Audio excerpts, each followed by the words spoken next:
Life long process की बात करें, ये तो आप चलो जो एग्जिस्टिंग क्लाइंट है उसका बता रहे हो। बहुत सारे लोग पीआर हो रहे हैं या फिर पीआर हो चुके हैं, वो नया घर लेना चाहते हैं। कुछ स्टेप्स बताओगे हमें, क्या स्टेप्स चाहिए कि हाँ भी हम रेडी हो सकें लोन के लिए? बिल्कुल बिल्कुल। देखो, ये चीज़ ऐसी है कि इसमें प्री प्लानिंग बहुत ही ज़रूरी है।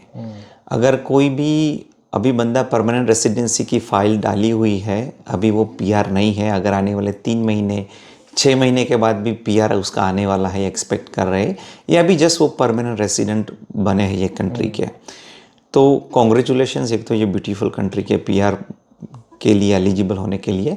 लेकिन उनको फिर ख्याल रखना है कि घर बाय करना है तो पहले उनकी इनकम, यानी कि उनकी जो इनकम है वो बोरोइंग्स के लिए सफिशेंट है। अगर नहीं है तो उनको ऐसी एम्प्लॉयमेंट अपॉर्चुनिटी, ऐसी जॉब ढूंढनी है कि जहाँ पर उनकी इनकम जो है वो सफिशेंट हो, यानी कि उनको जितना भी होम लोन में चाहिए। सो ये इंटरजेक्ट करूँगा मैं। बिल्कुल।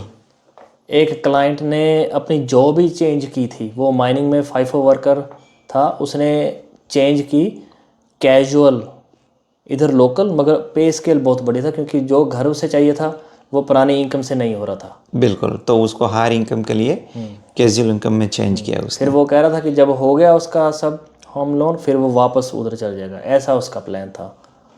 ठीक है। हाँ, तो लोग हाई इनकम पे स्विच करते हैं, लेकिन अगर कैजुअल है तो हर कोई, देखो हम ज़्यादातर मल्टीपल लेंडर इसीलिए यूज़ कर रहे हैं क्योंकि हर किसी का क्रेडिट पॉलिसी जो है बोरोइंग कैपेसिटी तय करने का वो तरीका अलग अलग है। कोई बैंक कैजुअल को 3 महीने के बाद एक्सेप्ट करती है, कुछ बैंक से कैजुअल को 6 महीने के बाद एक्सेप्ट करती है। यानी कि बंदे ने काम ज्वाइन किया, एम्प्लॉयमेंट ज्वाइन किया, 6 महीने होंगे तभी उसकी इनकम है बोरोइंग कैपेसिटी में कैलकुलेट करेंगे। कुछ लेंडर है वो 3 महीने के बाद करेंगे। अगर ये गैप बहुत ही ज़्यादा है, अगर इन बिटवीन कुछ हो गया, वो बंदे को काम छोड़ना पड़ा या इमरजेंसी रीज़न कहीं जाना पड़ा, तो उसकी जो इनकम का रेशियो है वो ड्रॉप हो जाएगा। तो ये सभी कुछ प्री प्लानिंग में आ जाता प्री है। प्लानिंग में आ जाता है। तो ये प्री प्लानिंग करना बहुत ज़रूरी है। तो इनकम इट्स अ वेरी की डिटर्मिनिंग फैक्टर। दूसरा है सेविंग्स। उनको इस सेविंग का भी अंदाज़ा होना चाहिए कि हम एक्स अमाउंट ऑफ प्रॉपर्टी देख रहे हैं या सोच रहे हैं, तो उसके लिए हमें सेविंग्स कितना चाहिए।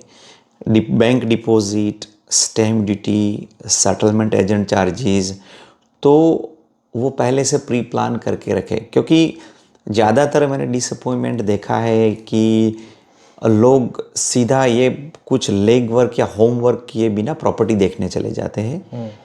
प्रॉपर्टी उनको बहुत अच्छी पसंद आ जाती है, लेकिन उनको पता नहीं है कि उनको स्टैम्प ड्यूटी के लिए भी पैसे चाहिए, सेटलमेंट एजेंट की फ़ीस के लिए भी पैसे चाहिए। तो अप्रोक्सीमेटली 3 to 4% उनको एक्स्ट्रा चाहिए, which is on top of the bank deposit. अभी उनके पास वो पैसे हैं नहीं, वो सेव करने में उनको और 3 से 4 महीने या 6 महीने लग जाएंगे। और फिर कहते हैं कि हाँ हमें ये प्रॉपर्टी नहीं मिली, लेकिन उन लोगों ने ये होमवर्क पहले से नहीं किया।